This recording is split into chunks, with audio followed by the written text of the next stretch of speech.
Manila Broadcasting Company. Sa balita, komentaryo, isyu,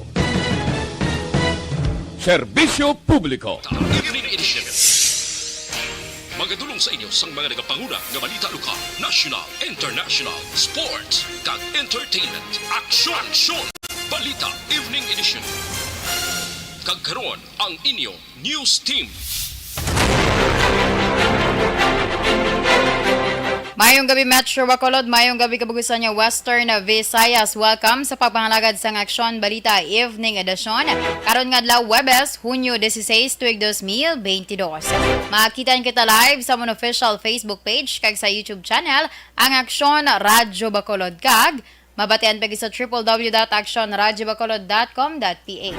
Ang iyong tagbalita, Aksyon and Defensor Lisay. Kaya karon sa itong mga headliners, una sa mga balita lokal, EDEA nanawagan sang kooperasyon sang publiko batok sa illegal nga droga. Program of Works ginaprepare na sa rehabilitasyon sa dalan sa syudad sang Talisay. Sa mga nagapanguna nga balita nasyonal, gamay nga pagsaka sa kontribusyon sa tourism industry na obserbahan sang 2021. Gobyerno ginapangabay nga itugyan sa LGU ang desisyon angod sa outdoor mask rule. Action Radio Philippine Standard Time alas 6:06, detalye sa atong mga nagapanguna nga balita lokal pagkatapos lamang sa mga ini.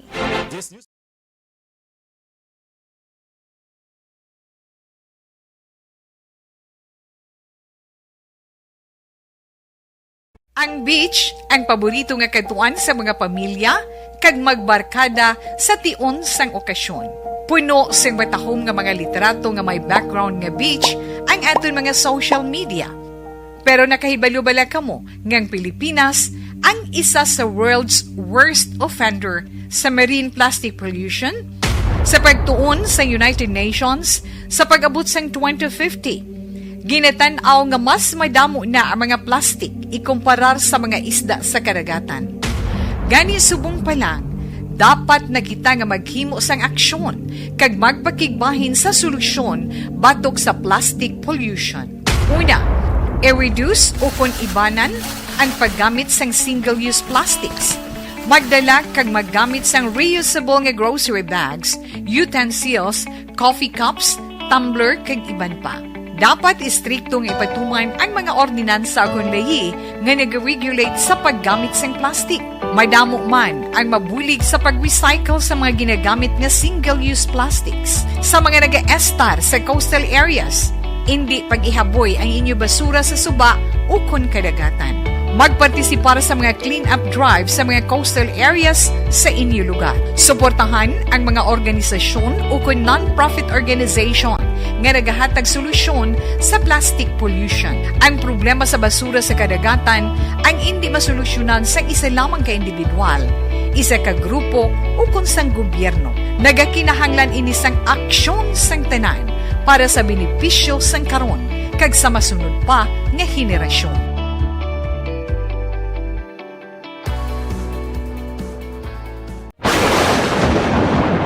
Ang elementary nga evacuation center na concern din baha man. Uy, kasi tinagaman amat kumansaka ang tubig. Actually, ko po Di ba medyo mataas na ang tubig, so ginaulat natin nga traffic to or nag-transit dito sa sulod ang Mang continuous rin ang nag-isagid sa faktor sa pagsaka sa sining tubig sa subong.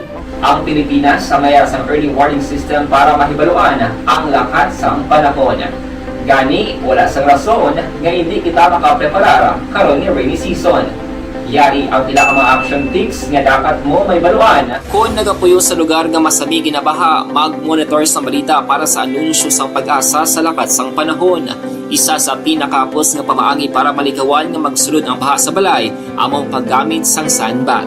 Ang sandbag ang isa kasakong nga may unod nga balas nga pwede ibutang sa pertahan upon ginaagyan sang tubig para temporaryo nga makontrol ang pagsulod sang tubig sa inyong nga balay. Antes naman ng rainy season, dapat nakapreparar ka na sa pagkaon, flashlight, pito, kandila, hygiene kit, power bank, transistor radio, importante nga mga dokumento kag iban pa nga kinahanglanon. Ini ang dapat isulod sa go bag nga dapat ibutang sa isa ka lugar nga mapos kuhaon sa tion nga kinahanglan nga mag-evacuate.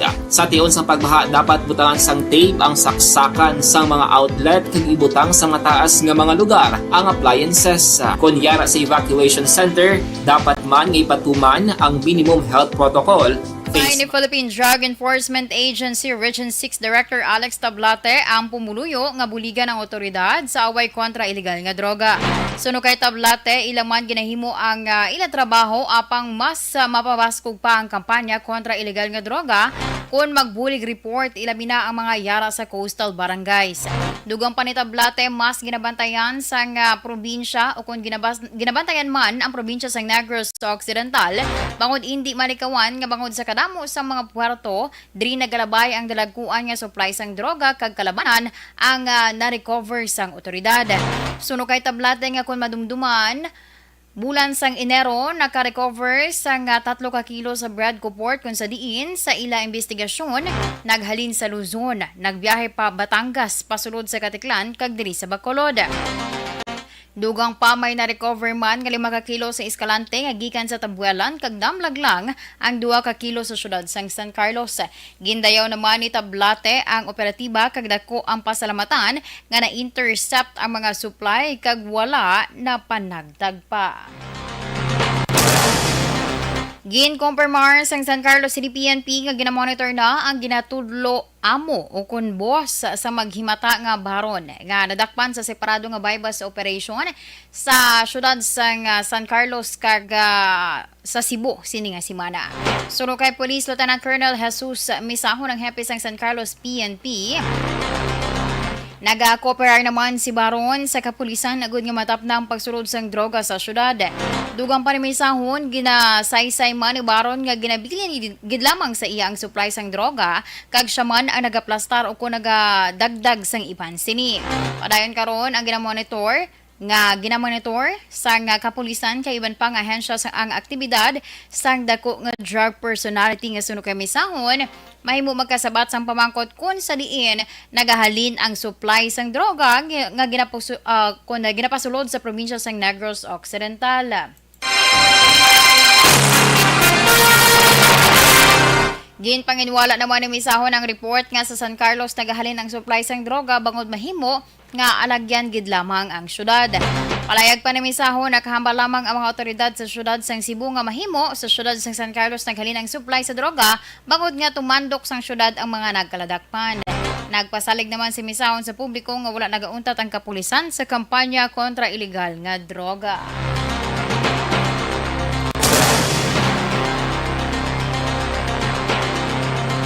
Sa dugang pa nga balita lokal, gina-prepare na sa gobyerno probinsyal ang program of work sa rehabilitasyon nga patigayunon sa dalan sang sitio Tambara, Barangay San Fernando, syudad sang Talisay nga nahalitan sang landslide.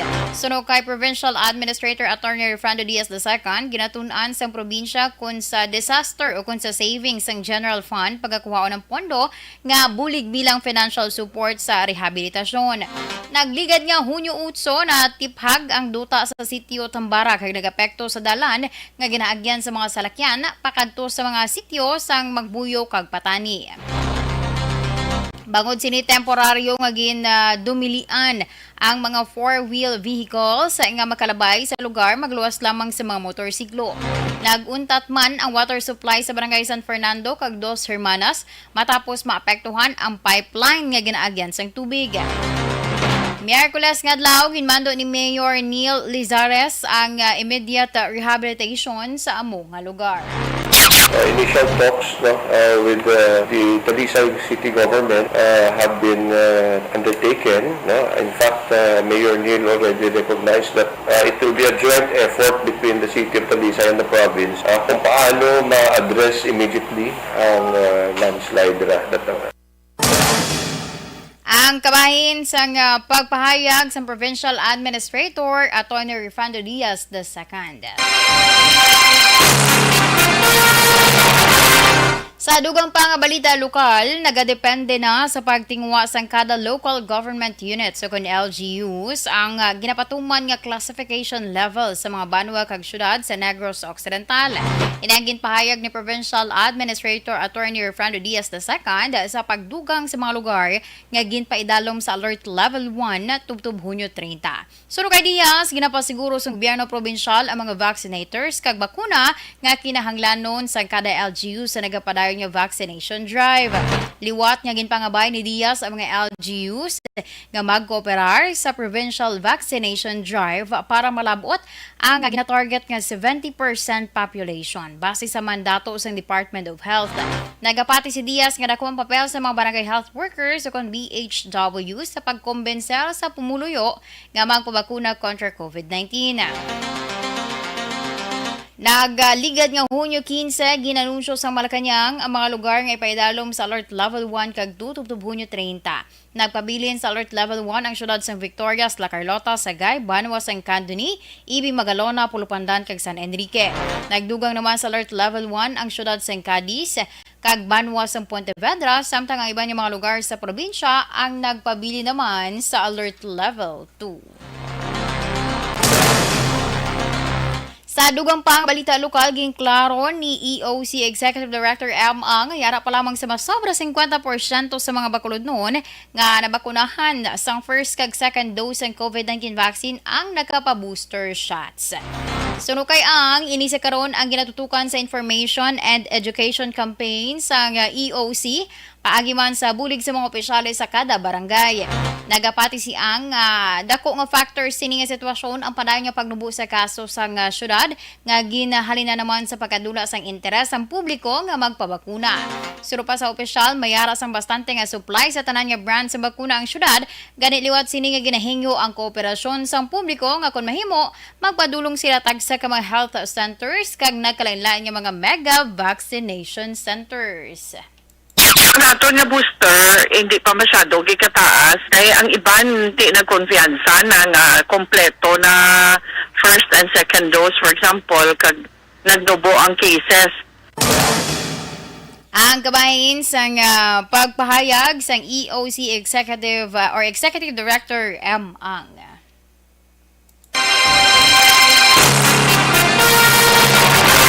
Sa katapusan nga balita lokal, ginaulat pa sa Bacolod Traffic Authority Office sa Bitaw ang kaundan sang resolusyon nga ginaprobahan sang konseho angod sa plano nga pagpatigayon sang night market activity sa Dalan Ballesteros sa syudad. Suno kay Dennis Perma, ang Public Information Officer sang Bitaw, luyag pa nila nga mahibaluan ang kaundan sang amo nga resolusyon nga mangin basihan sang ilang implementasyon.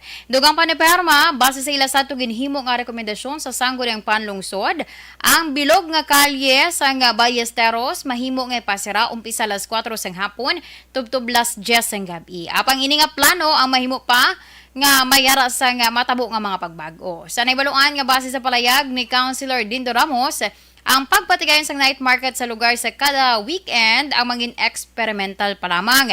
Kag magadepende na sa masurod nga administrasyon kung bala ini ang ilatugutan nga magapadayon sa palaabuton. Action Radio Philippine Standard Time, alas 6:18. Santon Plus Gold, mayara sang high.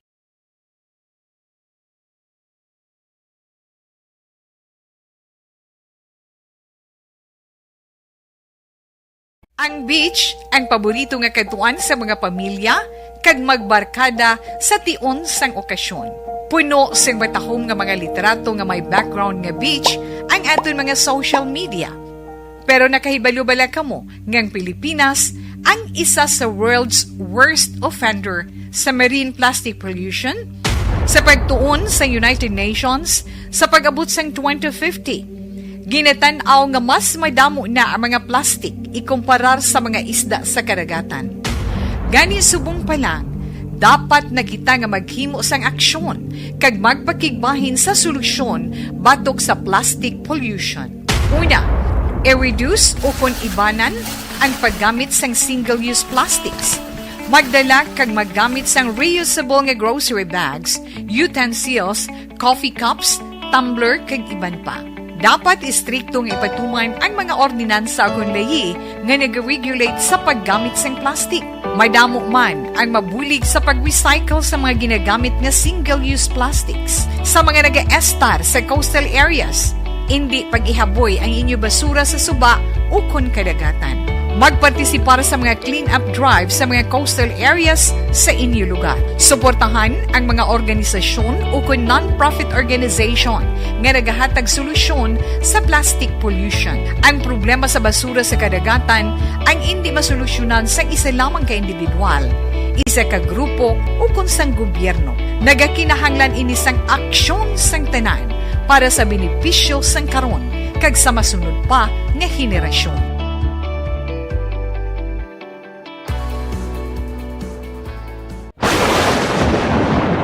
Ang elementary nga evacuation center na concern din baha man. Uy. Wala kay pinagamat-amat pumansaka ang tubig. Actually, ko po Yung medyo mataas na ang tubig, so ginaulat natin nga pasuwat nga nag-traffic to or nag-transit dito sa sulod. Ang continuous range ang nag-isagid ka factor sa pagsaka at sining tubig sa subong. Ang Pilipinas sa mayroon sa early warning system para mahibaluan ang lakas ng panahon. Gani, wala sang rason nga hindi kita makapreparara karon ni rainy season. Yari ang pila ka mga action tips nga dapat mo may baluan. Kung nagapuyo sa lugar nga masabi ginabaha, mag-monitor sa balita para sa anunsyo sang pag-asa sa lakas sang panahon. Isa sa pinakapos nga pamaagi para malikawan nga magsulod ang baha sa balay, among paggamit sang sandbag. Ang sandbag ang isa kasako nga may unod nga balas nga pwede ibutang sa pertahan upon ginaagyan sang tubig para temporaryo nga makontrol ang pagsulod sang tubig sa inyong nga balay. Antes naman ng rainy season, dapat nakapreparar ka na sang pagkaon, flashlight, pito, kandila, hygiene kit, power bank, transistor radio, importante nga mga dokumento kag iban pa nga kinahanglanon. Ini ang dapat isulod sa go bag nga dapat ibutang sa isa ka lugar nga mapos kuhaon sa tion nga kinahanglan nga mag-evacuate. Sa tion sa pagbaha dapat butangan sang tape ang saksakan sang mga outlet kag ibutang sa mataas nga mga lugar ang appliances. Kunyara sa evacuation center, dapat man nga ipatuman ang minimum health protocol, face mask, face shield kag social distancing batok sa COVID. Sa panahon sa tigululan, dapat man proteksyonan ang ikaayong lawas batok sa pila ka mga masakit. Kang isang dengue, leptospirosis, cholera, typhoid fever, hepatitis A. Nagpanugyan man ang DOH kay pabili ng proper hygiene kay pag-inom sang limpyo nga tubig. Lutuon sang gusto ang pagkaon para malikawan ang contamination. Maghugas sang kamot antes kag pagkatapos ang kaon kag matapos nga mag-usar sang banyo. Likawan man ang paglangoy o kon pagtubog sa baha. It is Action Dale Salazar para sa Action Tips nga nagapahanungdong nga maghalong sa tanan nga tion. And the winner for Digital Storytelling Best Social Media Video is John Dale Salazar, Bacolod, Aksyon Radyo Bacolod, Nurse, DHW, kag iban pa. Magluwas sa mga frontliners nga nagarisgo sang ila kabuhi sa sulod sang hospital.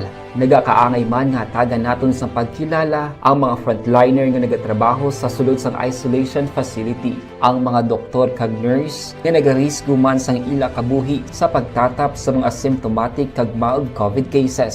Ang mga barangay health workers nga gin-assign sa isolation facility, mga cook nga nagaluto sa mga pagkaon sa mga COVID positive, ang extraction kag disinfection team sang syudad, ang mga utility personnel nga nagakuha sang basura sang mga pasyente. Ini ang mga frontliners kag nakit-an ko ang ila sakripisyo apisar sang manubo nga sweldo o kon allowance halin sa gobyerno. Ako si Action Dale, COVID positive sadto.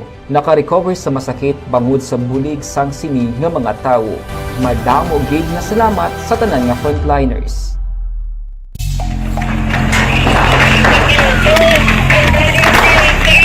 Pressure na tayo! Pressure!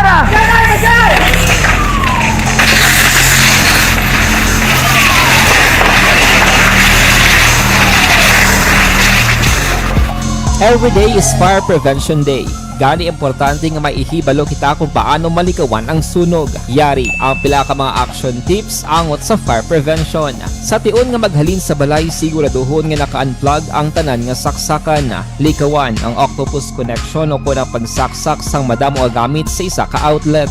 Dapat wala man sang overloading sa mga saksakan kag lantawon kung masarangan ang mga appliances nga nakasaksaka. Likawan ang mga substandard nga kagamitan. Hindi pag i-charge ang gadget overnight kaangis ang cellphone. Taguon ang mga posporo, lighter, kag iban pa nga flammable materials sa mga kabataan. Kag siguraduhon man nga malayo ini sa kalan. Siguraduhon man nga wala nagalik ang inyong LPG. Sa isa ka business establishment, dapat mayara sang fire extinguisher kag dapat nakahibalo ang tanan sa pag-usar sini. Hibaloon man ang expiration date sang fire extinguisher kag i-refill kung expired na. Magpreparar sang fire exit plan lagi pa diri ang emergency exit o kung ang lugar nga wala sang harang nga pwede guaan sa tion sang sunog. Dapat nakasave sa inyong mga cellphone ang mga emergency numbers nga pwede tawagan sa tion sang emerhensya. Kung nagakalayo ang imong lawas, Action Radio Philippine Standard Time, alas 6:26, kagkaroon sa detalye sa aton mga nagapanguna nga balita nasyonal.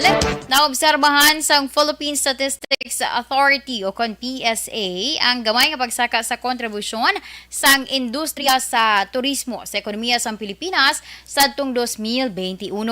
Ginapakita sa datos sang PSA nga ang tourism sa direct gross value added o kung TDGVA sa ekonomiya ang ginabanabana sa 5.2% sang 2021.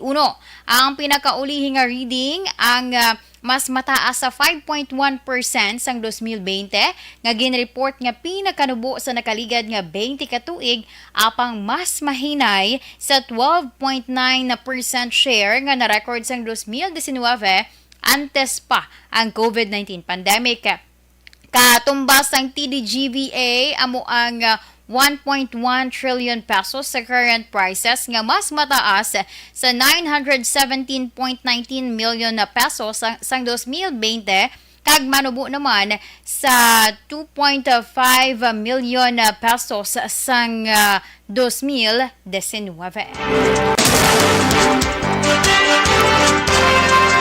Ginapangabay sa karon ni Presidential Advisor for Entrepreneurship Joey Concepcion sa Gobyerno Nasyonal nga itugyan sa kada local government unit ang desisyon kung ipatuman o kung hindi ang outdoor mask rule. Nagwa ang pangabayan ni Concepcion matapos wala nag-ugyon ang Department of Interior and Local Government o kung DILG sa desisyon sang Cebu Provincial Government may angot sa paghimo optional sa pagsuksok sang face mask sa open kag well-ventilated spaces. Si Concepcion ang nagapaborman nga himuon optional ang pagsuksok sang face mask sa gwa sang puloy-an. Ginpahayag sang Philippine National Police nga hindi pagtugutan ang rally protesta sa Marcos o kung sa lugar malapit sa patigayunan sang inaugurasyon ng President-elect Ferdinand Marcos Jr. kag Vice President-elect Sara Duterte. Ginpahayag man ni PNP spokesman Colonel Jean Fajardo nga ginatugutan lamang ang mga magaprotesta sa gindesignar nga Freedom Parks para sa duha ka lugar sang inaugurasyon. Suno kay Fajardo, ginapaabot na sa PNP ang himuon nga protesta kag bilang pagrespeto sa kinamatarong sa mga magpartisipar diri. Nagprepare ang otoridad sang lugar nga hiwatan sa tuyo nga hindi makaapekto sa inaugurasyon sang duha ka matagas nga opisyal sa Pilipinas. Sa naibaluan magapanumpa si Duterte sa San Pedro Square sa syudad sang Davao sa Hunyo 19 kag sa National Museum of the Philippines naman si Marcos sa Hunyo 30. Sa katapusan nga balita nasyonal, nagdaog ang Pilipinas ang pwesto sa United Nations Commission nga tuyo magplastar sang limitasyon para sa national rights on the ocean floor. Ginpahayag sang Philippine Mission to the UN nga nagkumpit ang Manila sa 8 pa ka mga kandidato para sa pwesto sa Asia Pacific Group sang Commission on the Limits of the Continental Shelf o kon CLCS. Halin 2023 sa tubtob 2028. Sa eleksyon nga ginpatagayon sa ika-32 nga pagsinapos ang state party sa UNCLOS sa New York, nakakuha ang Pilipinas ang mayoriya nga boto o kung yara sa 113 sa kabilugan nga 164 ka partido nga nagtambong. Sunod sa Philippine Mission, ini ang una nga ang Pilipinas nga isa ka archipelagic state ang magaserbe sa komisyon.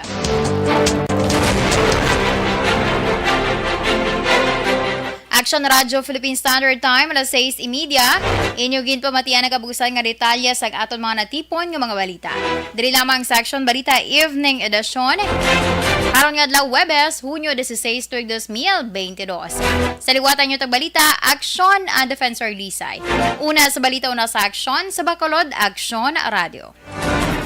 Action Radio!